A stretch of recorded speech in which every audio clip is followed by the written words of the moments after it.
This night, well, let's say 1.5 hours, is about cartoons internationally, and we start off with you. Would you be as kind as to come forward to Pedro Molina? Sure. And welcome him.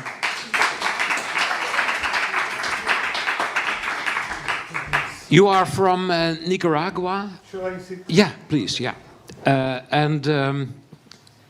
Let's do Nicaragua for dummies, so we all understand. All right. Hello. And let's start at the end of the 70s. There was a guy, and we know him well enough because he's in the newspapers almost every week now.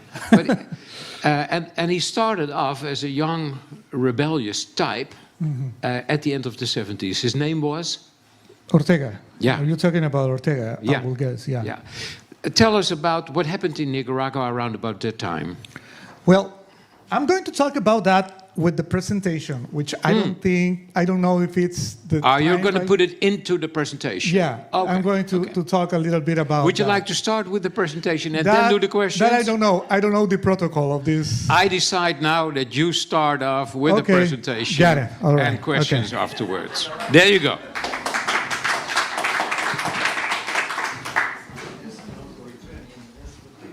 All right. Okay.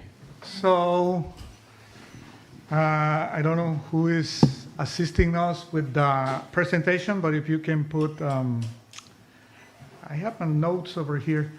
Oh yeah. So just click forward. Amazing. All right. Right. Okay. So I have my notes over here, which I am going to use. Not just because my English is not the best, but also because otherwise I could get into an idea and never stop, all right? So in order to help you and help me, I'm going to follow my notes over here. So thanks for the organizers of this event for inviting me to talk about my work and the context in which it's created. Let's start with the basics. My name is Pedro Molina. I am from Nicaragua and I am a cartoonist. That means that I make a living criticizing the world around me, or rather, those who make the world around us such an uninhabitable place. So yeah, let's talk about Nicaragua. What most people know about Nicaragua, if they know, oh, sorry, I'm forgetting the slides. So that's me as a cartoonist. I already say that? Okay, so let's start with Nicaragua now. Okay, so what most people know about Nicaragua, if they know something at all, is that we had a huge revolution back in 1979. It was inspired largely by this guy, Augusto Sandino. Sandino fought against the military occupation of the US in my country between 1927 until his assassination in 1934. Oops, he was killed by this guy sitting here next to FDR. That's Anastasio Somoza Garcia. Somoza and his sons, the Somoza dictatorship, for more reference, ruled Nicaragua for 40 years. This is a cartoon that German-Dutch cartoonist Fritz Verheerm, and I think I'm butchering his last name, but anyway. Thank you. Made in those years, okay? So, that lasts until July 19 in 1979, when he was overthrown by the Sandinista Popular Revolution. This is a cartoon that Nicaraguan cartoonist Roger Sanchez made at that time, right? Roger was like a big thing during the 80s in Nicaragua. He wasn't only a cartoonist, he was a philosopher. And he was, of course, a big influence for me. But anyway, that's that's why I have to follow my notes. All right. So what followed was a decade of civil war with Nicaragua divided into two armed groups. The Sandinista regime totally sided with the Soviet Union, and the Contra Army, which was supported by the Reagan administration. That war left us tens of thousands of Nicaraguans dead, exiled and crippled for life. and a country in ruins. In other words, for us, the Cold War was extremely hot. In the 90s, we finally had free elections, and Nicaragua was able to get rid of Daniel Ortega, while in the US, Reagan was also out. So it was in the 90s also when I started drawing cartoons. I was 70 years old, and this is actually, this is the first cartoon that I ever did.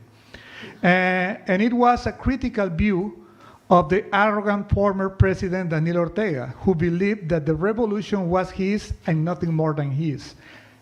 Anyway, finally we lived in freedom and had the chance to rebuild the country and its institutions.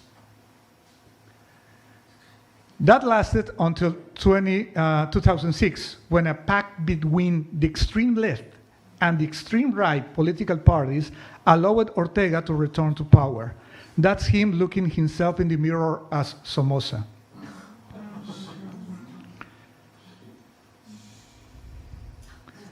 Since then, he and his wife, Rosario Murillo, which is also his vice president, ruled Nicaragua, imposing fear and repression, and making their eccentric children an essential part of the repressive regime.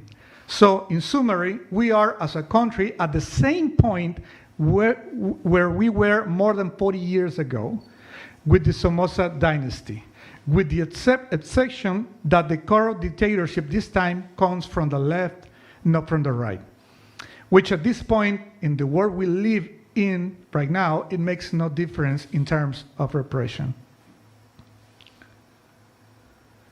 Repression that worsened in April 2018 when fed up people took to the streets to protest, and the response of dictator couple was to start killing Nicaraguans in the streets right away.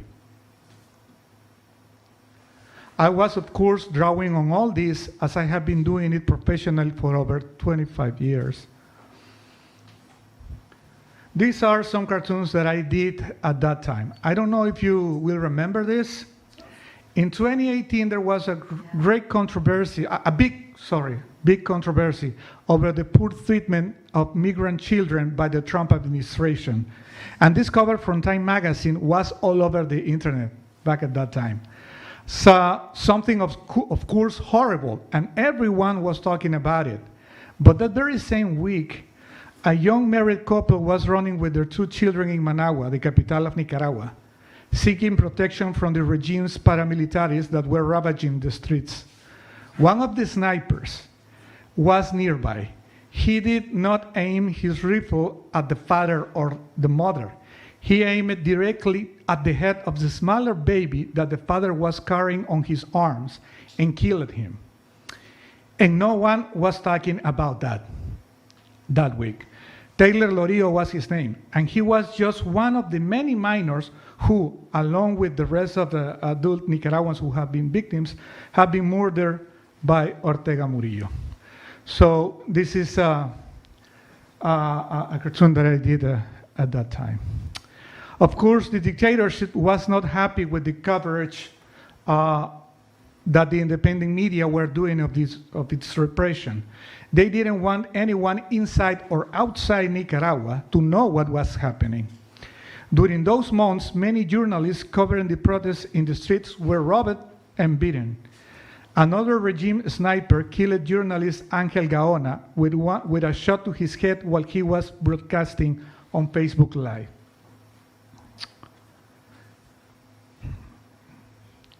And in December 2018, confidential facilities, Confidencial is the digital newspaper that published my work, were taken over by the regime police.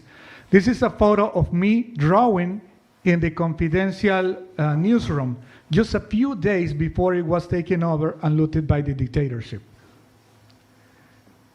And this is how they left the newsroom after looting it. To this day, that building remains in the hands of the dictatorship. So, because of that, the repression continued with other independent media outlets.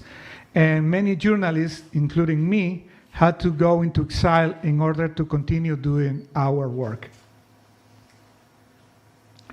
So here I am, thanks to the support of several cartoonists, artists, journalism, and human rights organizations, drawing about what has been happening in my home country, like the supposed elections that we had last year, where all the candidates but Daniel Ortega, were in jail because he put all of them there.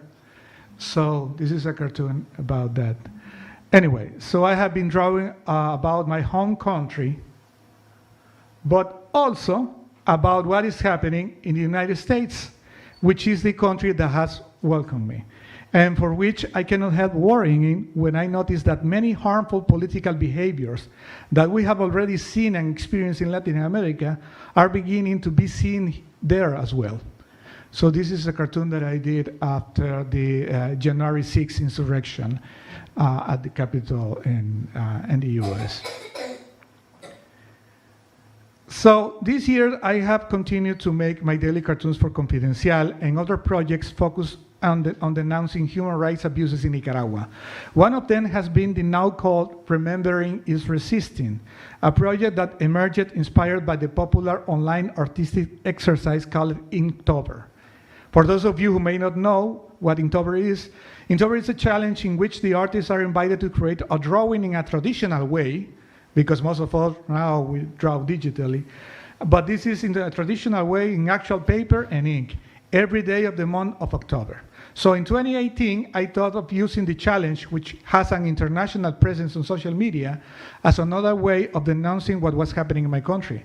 So I began to draw every day of October of that year a victim of the dictatorship, adding to the drawings their names and details on how they were killed. Despite being an emotionally draining project, it has been one of the most rewarding ones of my career, mainly because I started with a small list of the most well-known cases that came out in the media, but when they began to be shared on social media, the families and friends of the victims began to send me information on their loved ones who had been murdered by the dictatorship, so I could include them. So this personal project ended up becoming a collaborative one with the family of the victims. In October 2019, now from exile, I continued with the project. Then in 2019 and in 2021. I don't know if I will be able, if I do this, will play? Because this is a video. How do I play it? Can I? Continue? Yes, forward. Okay. All right. So there you go. So that's a little video of the book that we put out. Okay, so this time we decided to put together a book with all the drawings created over these years and distributed in a digital format, because due to this censorship is the only way to circulate this type of work within Nicaragua. The book also includes comments from the families of the victims, which for me, it makes it super special. So that's what you are seeing here. This is the amount of victims that I have been able to draw so far. And the little quotes that you can see below, and some of them, they are from their families. So it was very special for me, that. Okay. So another interesting project was participating in the human rights campaign of NBA basketball player Enes Freedom, who has a peculiar way of raising awareness about human rights violations around the world. Using his shoes decorated with denunciations of human rights abuses in various countries. So this is the Nicaraguan one, which is already done and out, and I am currently working on another one. Of course, as I said, although my work about Nicaragua continues to be a high priority for me, I also focus on other issues. Together with some great US colleagues, I'm also regularly doing cartoons for Counterpoint.com, covering current events in the US, such as this one, and also covering events that happen in some other places of the world, so like this one about Afghanistan. And yeah, I know. And this one about Ukraine that I did recently, you may have seen on the exhibition. So yeah, I also get involved in international campaigns like the project I did with the Office of the United Nations High Commissioner for Human Rights on issues that are of particular importance for me, including, of course, freedom of speech, freedom of press and protection of journalists, and of course, migrant rights. So, in short, art, journalism, and humor have been my tools to try to understand myself and the world I live in and express my opinions on those issues that afflict us. Either they are locally, regionally, like the drug problems in Latin America and the reasons behind it, or globally, like climate change. So, yeah, that's my work, that's what I do, and thank you very much for your attention.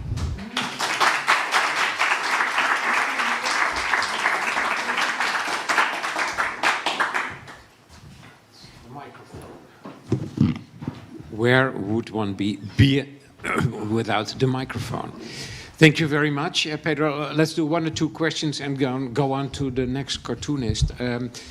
Important one is, what do you consider a real dilemma at the moment for you? I mean, not everything in life is clear.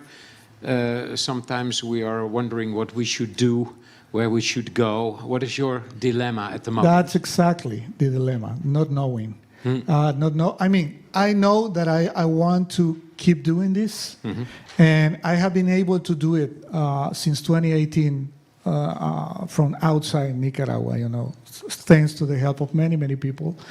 But I have been teaching as a part, also to support myself. But right now, my contract is ending. And I am not sure how I am going to continue doing this.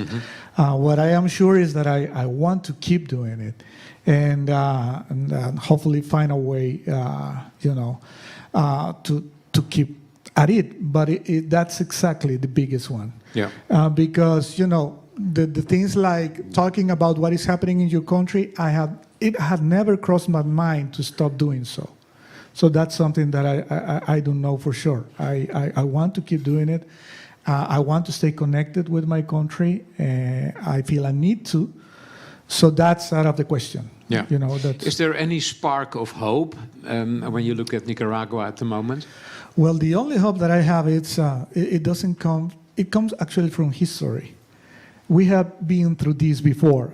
As people in Nicaragua, we did it with Somoza dynasty, and everybody thought at that moment that Somoza was invincible, and he fell. So, and we were able to get rid of him. So my hope is that we are going to be able again to get rid of this new dictatorship. How long it will take, I don't know. No. And how that could be achieved, I think it should be a sum of very different efforts, but not necessarily the same recipe that we have used in the past. No. And how big can a distance grow? Nicaragua is your source, personally, politically, but also for you as an artist. And when a source is in a distance, the difficulty might be that you're not close enough to make the drawings, make the cartoons that you would like to have made if you would have been there. How about that? Well, it's different now. This is actually my second exile. The first one, it was when I was a kid. By the way, by the same man. Right. Yeah. So this is my second exile because of by the same people. Okay. Anyway, but at that time it was my father was working like everybody back in the 80s were supporting the government, the revolution, and he found about corruption. He didn't like it. He quit, and he was put in a blacklist, and the whole family had to move out. So it's happening again for many families, also for second time. So what I think is that right now it's quite different, because back at that time it was very different. Even when we were very close, we were in Guatemala because we didn't have the money to go to other place. So it was very difficult to find out what was happening in Nicaragua, because even letters, it will take a long time to get from Nicaragua to Guatemala, and there wasn't cell phones or anything, no internet or nothing. Now at least we have all those things. Now I have to say that when I was in Nicaragua, I was working on my studio, so I was always more focused on what was the people talking about around me than what the politicians were doing behind doors in Managua, right? Yeah. So now that social media plays a role you are on in that. Contact with. So I am in contact with all of them, and a lot of people write to me and say, and share information and share their feelings. Okay. So that's very useful for me to work with that. Okay, thank you. We're also going to listen to Hossien. Where is he? Yeah, there you are. He's from Afghanistan. Come to the stage. There's, do that. A warm welcome for you too. Would you also like to do a presentation first? No. Or do we do it in an interview form? I think Yeah? Yeah. If you keep it close to your mouth? Yeah. Maybe it's a good idea to give you a few minutes to introduce you, yourself, your country, and your work. Yeah, my name is Hossien Rezaei. I was born and raised in Iran, actually, because my fathers, more than 40 years ago, have forced to leave Afghanistan and take refuge in Iran. I was born and raised in Iran, get my bachelor and my master in architecture. Can you put it a little bit closer to your mouth? Yeah, get my bachelor and my master in architecture, and make a lot of dream about the architecture. And then I decided to, get back to Afghanistan and do my fair share toward my country. When was that? It was around 2013, I believe. Okay. Yeah. And when I was in Afghanistan, I was happy with everything. I was working as a lecturer in a university. I got a small company with two of my friends and doing some construction and designing. And suddenly things get worse. And you, designing, you mean that you also made drawings at the time? Yeah. But architectural drawings? Actually, yeah. And actually things get worse. We have witnessed so many, suicide attacks, so many attacks to, targeting schools, civilian, and so on and so on. And I have witnessed so many of them, and little by little, I reached to the point that I need to do something. And then I start drawing cartoons. Why cartoons? Men can do anything. You can write songs, you can make a fortune, you can leave the country, and you can make cartoons. Just to mention a few possibilities. Why did you choose cartoons? Yeah, it's actually got two reasons. Yeah, before drawing cartoons, I was a big fan of drawing beautiful things, scenery, and I was a big fan of drawing ugly things. Yeah. And then also, as may know, many of you, that in Afghanistan, so many people cannot read or write, and actually cannot speak in English to communicate with the world. And these two reasons push me forward to, drawing cartoons, because with the cartoon, I was able to talk on behalf of those people, and also, convey their message to the world, and people and the world could, see their situation through my cartoons. Mm-hmm. And when I started drawing cartoon, it was kind of, just reaction to the those, suicide attacks. Then little by little, I get reaction from the people, those who suffered.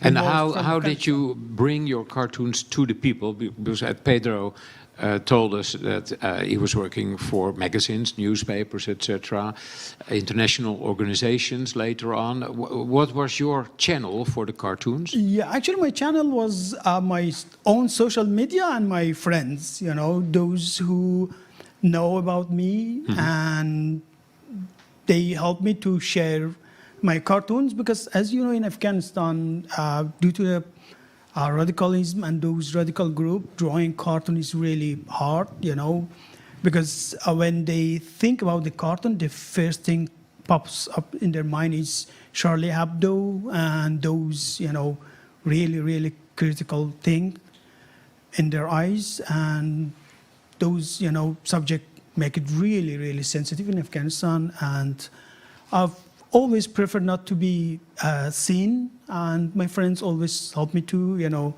share my cartoon with the people. And that meant that you didn't put your name under it? I sign it, but not my name. Yeah. Okay. But if you see, there is a sign, but that's not my name. And but little by little, you know, in Afghanistan, due to the, you know, kind of society we got, whether you want it or not, people start getting know you. And so to be honest with you, sometimes I do scared because I was working in university, and when you are working with the student, you got many kind of, you know, many students from different part of your country, and some of them are reacting really in a radical way, and you know, it was really scary, but it was the path that I choose to, you know, talk on behalf of the people, and I was ready to pay the price. And did you ever have to pay the price? Not yet, maybe, I don't know, because is it right or not? I found the chance to be evacuated from Afghanistan by Dutch military delegation. When was that? When were you being helped to leave Afghanistan by Dutch? It was around 8 or 9 months ago. Yeah. So you were one of the very few people who got on the famous list. Yeah, exactly. I just sent an email because I work with the cartoon movement and Cartoon for Peace. You know, in those dark days, I just sent an email. To the Dutch embassy? To the cartoon movement, my friend chaired. Okay, yeah. they're based here, yeah. Yeah, my friend chaired, and, you know, it was just, you know, I said, like, okay, let's give it a try, and just send an email, and they responded, and it was, how can I say, it was awesome, and, things happen, you know, sometimes I cannot believe that now I'm here. Yeah. And before that time, did you ever publish in, let's say, an official environment, a newspaper or whatever, or was it still social media thing? No, when I get known with the people, some newspapers comes to me and just ask me for, you know, some cartoons, and you know, draw some cartoon for them. But not too much, because in Afghanistan, actually, also newspapers are not really popular, you know. Okay. We have maybe a handful that's not so much different from Holland. We have maybe a handful of newspapers. I don't know. Yeah. Really. I do not want to talk about the number, but... In the background is one really funny and beautiful picture, I must say. Can you tell us about the situation in which you made this one? Actually, when we were in Afghanistan, we got after, how can I say, 2001, United States came to Afghanistan. And after the Twin Towers? Yeah, exactly. And they established a kind of, how can I say, the democracy. And Taliban start, you know, blaming the government. You are, how can I say, you are not Islamic government, and start, you know, targeting people. You know, military personnel, I don't know, US-led coalition, and so on and so on. Okay, then after that, when the Taliban take over, now ISIS start targeting Taliban and the peoples. You know, I want to show that radicalism has no limit. You know, I don't know if I would be able to show it or not, because it's just like a circle, you know. Because yeah, it's a very interesting drawing because it looks very simple, but the whole philosophic idea behind it that you struggle into your own problem, and that you end your own situation because of the radical choice you made is put in a very beautiful and direct cartoon. Thank you. Yeah, yeah. But continue. You said you came to Holland, and then? Yeah, then about myself, first couple of months, I got a lot of energy, and I was, you know, trying to do something, and I did my best, but little by little, to be honest with you, now I'm just struggling to find my place and to, you know, figure out what am I supposed to do, and, you know, find a solid ground in order to make a plan, you know, because I'm currently living camp, and I've not so stable place to stay, and I'm just waiting to, you know, find a how can I say, a stable situation, and then maybe make a plan for the future. But I'm pretty sure that the cartoon now is a part of my journey, or it's maybe it's part of my heart, you know. And are you still drawing at the moment? Are you still making cartoons? Yeah, I'm doing my best. When I was found the chance to be evacuated from Afghanistan, actually I get a call almost in the middle of the night, 10 p.m. Because in Afghanistan, due to the insecurity, 10 p.m. is a time that we make it fun and saying that, okay, president even cannot, you know, go out in 10 p.m. in Afghanistan. I found a chance, and I talked to the lady, and she told me that this is your last chance. You have to get to the airport.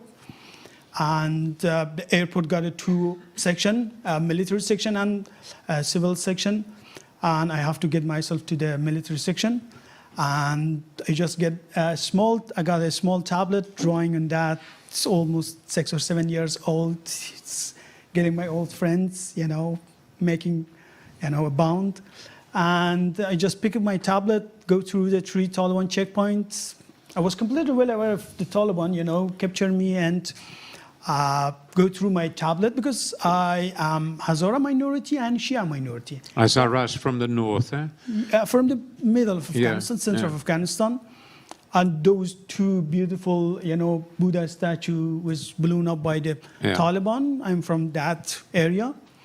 And we have been, you know, how can I say, killed and persecuted in the last 2 centuries, even in 150 years ago around. The king of that time, you know, killed over 63% of our population, Hazara population.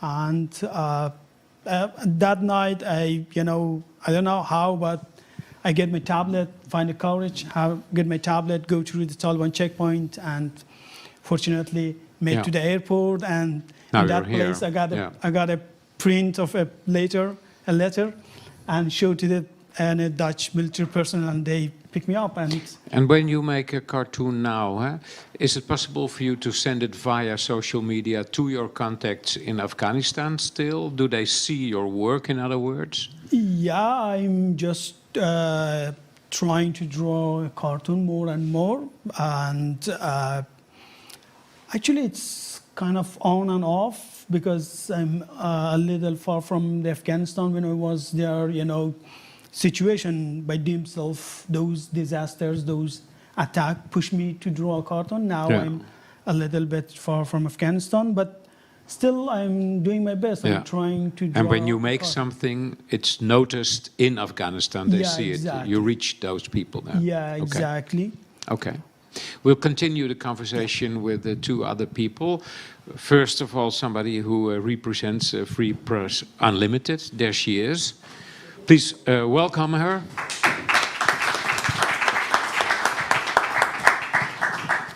If Free Press Unlimited didn't exist, it should be developed, I would say. It should be invented. But let's say you don't know, we don't know what Free Press is. How would you describe it? All right.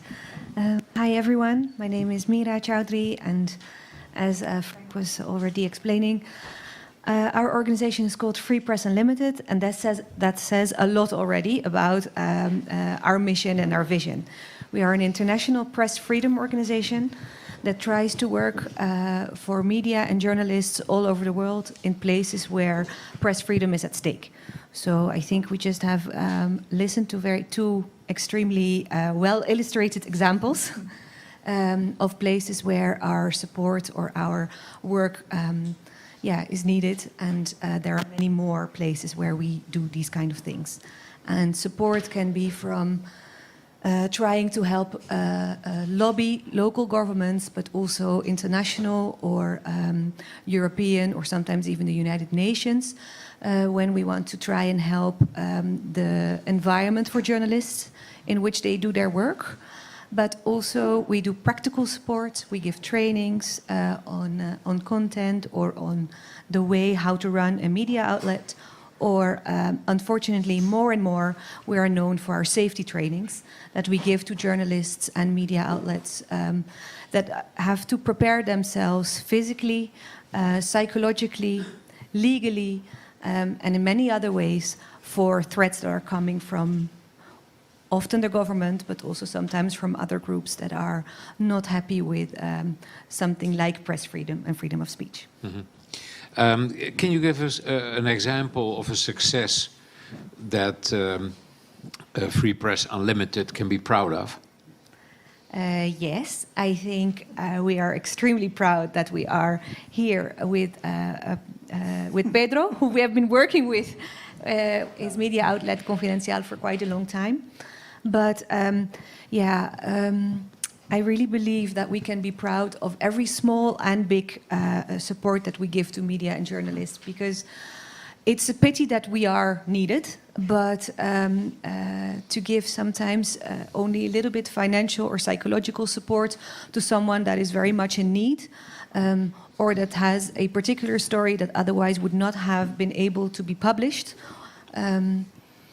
or to actually help media outlets to keep on focusing on journalistic work and not only having to try and be worried about their safety.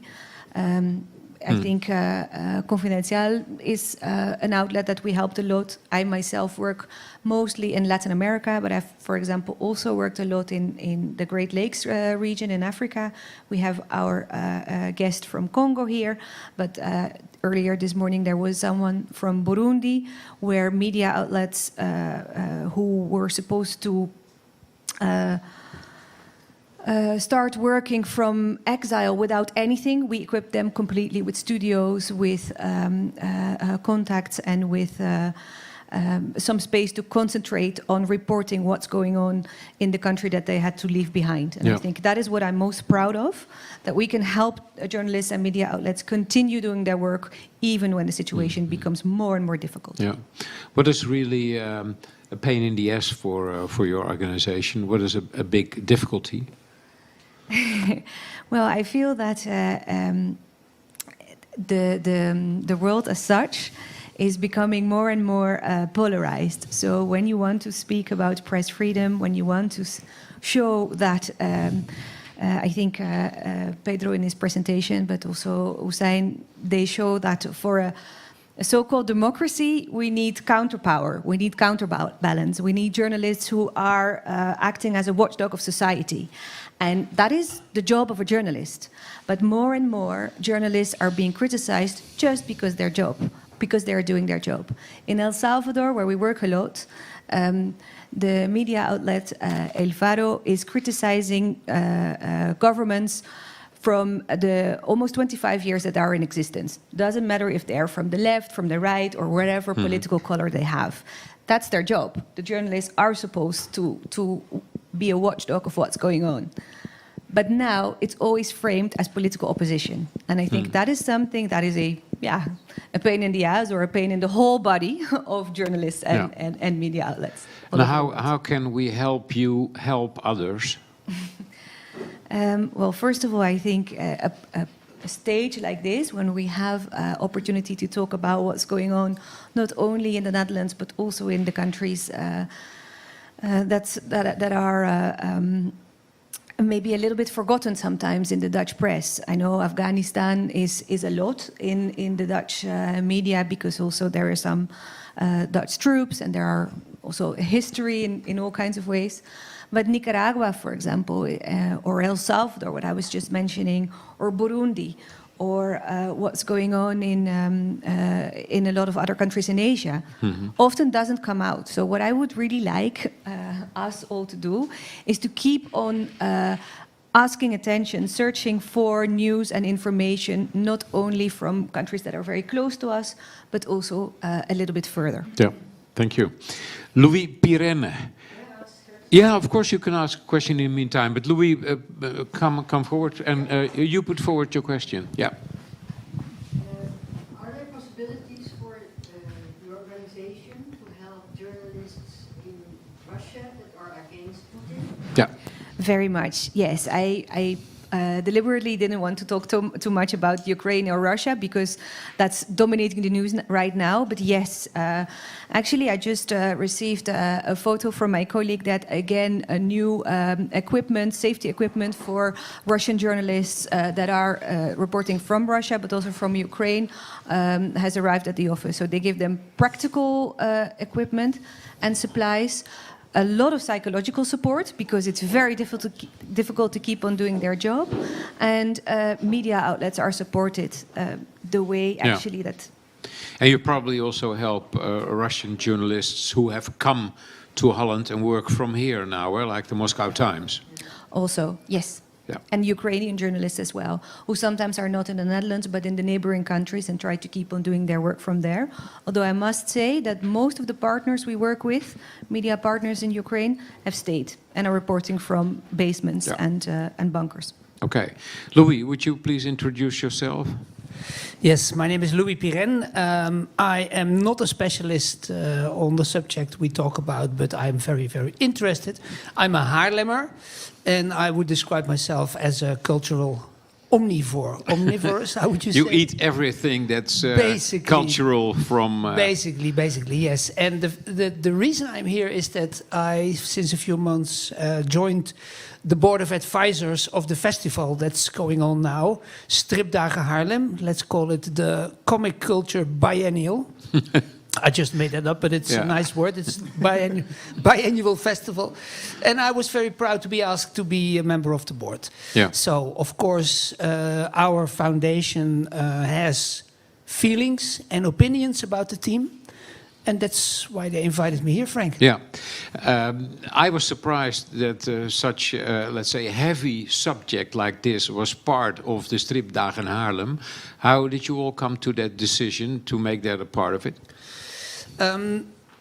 You tackle an interesting point, and that is the fact that the Stripdagen Haarlem is a very broad festival. And that also makes the festival confusing for some people. For example, you have the collector's market, where you see people who are really, really collecting old Tintin albums, old Lucky Luke albums, and they pay loads of money to find the first... money that should go to Free Press Unlimited. No doubt about it. Change will come. But, no pasarán. Venceremos. And all that. But seriously... it is a festival for the lovers of comic books, of all gradations. What I find even more interesting is that it's a festival for the artistic side of comic art. There are very, very many comic artists who have an artistic level here. I think the two gentlemen here are an example of that, seriously. And this means that we try to bring comic art into museums, galleries, unusual exhibition spaces. I find it a very strong point of the festival. Of course, if I'm informed correctly, the festival cooperates with a number of organizations in Haarlem. Could be the Frans Hals Museum, could be the Tylers Museum, is of course also the Pletterij and the Foundation Haarlem-Mutare. And these are the organizations who have a much more political agenda and a much more, how would you call it, activist agenda almost. And then, of course, since a number of years, you see the result that although censorship, political awareness is definitely not the main theme of any biennial strip festival, that it comes with the theme. And that I would be very disappointed if the festival would leave it out. Yeah, okay. You have always shown a big interest in journalism. Is there any question that you would like to put forward to three people here? Yes, there is. It's quite a deep question. When I was preparing my presence here, of course, we realize that people like the two artists here have to do their work in very difficult circumstances. Pedro cannot return to Nicaragua at the moment, etc., etc. And the oppression comes from, let's say, the system or the government, which is tough. And I wonder how long ago it was that cartoonists or journalists in the Netherlands have experienced that same oppression from the system. Now, what I find very peculiar when you talk about the Western world, when you see cartoonists at the moment in, for example, the Netherlands, of course oppression doesn't come from the official system. Oppression comes from populism. Oppression comes from social media. Oppression comes from fake news. Oppression comes from some politicians who abuse the freedom of press. So it's not the system, but it's an other source of oppression, which I find maybe as dangerous as the political one. And my question would be, sorry, this is more an answer than a question, sorry Frank. No, really my question would be to these two guests, how do you compare the situation in Afghanistan, Nicaragua, Middle America, compared to our press freedom, when our press freedom is under another threat? Yeah, it's also endangered. I would also like to hear your opinion about that. Let's start with the two guys here. Yeah, okay, Pedro. All right, okay, I go first? Yeah. Okay, so yeah, just like a couple of days ago, there was I was invited to have dinner with, I want to say his name right, Chert, how do you, okay. Chert. Yeah, and yeah, which is a cartoonist from here, from Netherlands. Oh, Trick. And Trick. Yeah, Trick. No, Trick is another cartoonist. Okay. But anyway, I went with Shirt. Yeah. All right. Oh, cheers. And, All right. Yeah. And yeah, he was early today with us in the other Yeah. thing. So we went to have dinner, and he's from the Netherlands, and we had another cartoonist from Venezuela. Very young cartoonist, Camila de la Fuente, and there was another cartoonist, young cartoonist, who he's from Italy, but he's living here right now. And we were talking about, the things that afflict us all, right? So even when, of course, Camila and I, we have, some things to share about official censorship or this kind of stuff. The thing is that we are all struggling, because censorship doesn't just come from the political power; it comes from everywhere. Now, it can come from social media, it can come from religion, it can come even from sports. I don't know if you're aware of this, but there are some cartoonists in Spain that cannot do, some cartoons about a specific soccer team because it's too controversial. Which is what? I mean. Like me, for somebody like me from Central America, this is like the silliest thing I could ever. Anyway, so as you can see, censorship is always there. It's always in danger. It doesn't matter which is your society, because populism, because ignorance, because fanaticism, always find a way, into the society. Sometimes it's because for political reasons. Sometimes it's because of lack of education on the population.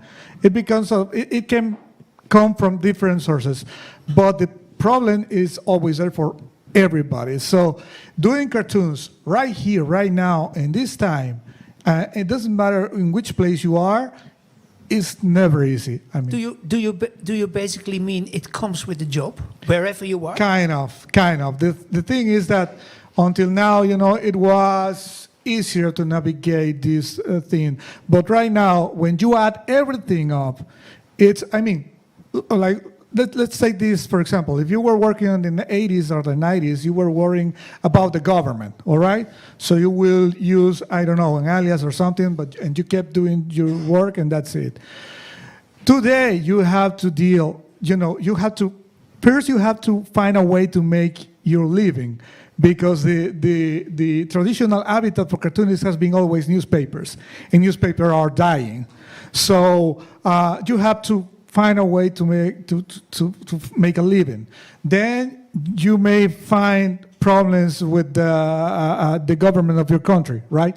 So it can be censorship that comes from power. Then you have to deal with social media. And if we start talking about social media, it's So everything. what you're saying nowadays, you have to fight a dragon with 7 heads. Exactly. Yeah, That's yeah, exactly. yeah. So it's very hard to do. Yeah. And what is your answer to the question Louis put forward? Honestly, I'm really agree with With Pedro. Pedro. You want to do something else now? No, I was just trying to say Mr. Molina because, just look at things Pedro. as a person, just saying, I'm not consider myself how can I say good cartoonist? I'm just trying to do some cartoon. I'm not as professional as Pedro, and because of that, I was just trying to call him Mr. Molina. Okay, about the drawing cartoon, I just want to share this, that I was in Afghanistan. I was scared of some, regime or, radical group. Now I'm in Netherlands, and I'm still, cannot draw about something. I believe it's come from some kind of self-censorship. Yeah, an inner censor. Yeah, exactly. Yeah. And I just want to add this part. But Yeah. There's another head of the dragon, the inner censor. And there is another head of a dragon. You know what that is? If you are an immigrant, if you're an exile, and now you are living in another place, like I am doing cartoons about what is happening in the U.S. right now, and some people who will say, what you are our guest. Yeah, what are you, talking about? It? So Yeah. there is another thing to deal with. Yeah. You can finish off with your ideas about the modern way of having to fight with the dragon. Well, I think we need many swords, because also in the Netherlands, the Press Freedom Index that is made by Reporters Without Borders every year, the Netherlands has fallen 22 places this year. 28. Yeah. So I think it's a bit far off the truth to think that we are we have a press freedom situation that's not supposed to be looked at in a different way. Yeah, but the newspapers are full the last few days with articles about the court case, considering the murder of Peter de Vries, of course. And that is one of the most important reasons that the Netherlands has fallen from 6 to 28, isn't it? Also, yes, I think that was a very prominent case. Of course, all of us remember it, the ones who were in the Netherlands back then, but also lots of other things around trying to hide information, how decisions were made in politics, how reporters were attacked and intimidated when they were trying to report on demonstrations. Yeah. So we shouldn't make the mistake to think that in the Netherlands we are kind of okay. Yeah. We used to be proud of our tolerant and free society in terms of press, but we should take another good look in the mirror and see if that is still true. Is that what you're saying? Very much so. And now we're talking about different kinds of repression or representation, but also in the Netherlands, if you allow me to say so. A lot of people, groups, sometimes minority groups, but for example also women, which we can hardly call a minority group since we are more than 50% in the Netherlands. We aren't equally represented in the media either. Yeah. There is a report by Gender Media Monitoring who looks at the situation of representation of women in the media in all countries in the world. I think it's every 5 years, if I'm not mistaken. And they found out that if we want to have equal representation of women in the media in the world, it will take us 67 years to actually reach an equality. So that's another thing we should look at. Yeah. Because when groups or people feel or are not represented in the media, then some of the feelings that you were just describing are going to brew and to stir, and people will become more polarized. Yeah, just to give one example, we only have a handful of female leaders of newspapers, the chief editors, let's say 4 or 5, and they're only there since 10 to 15 years. We don't have a female prime minister in the Netherlands so far also. Yeah, and also maybe local newspapers, because of all the merging of press organizations. I'm also not only talking about women, but also people from different parts of the Netherlands that are not the Randstad, sometimes also feel misrepresented in the media, which again then comes to your conclusion. It's not Nicaragua, it's not Afghanistan, but we do have a long way to go.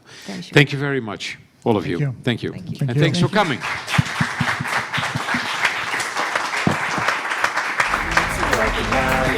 Make all the demons quiet, yeah. We were built to thrive, yeah.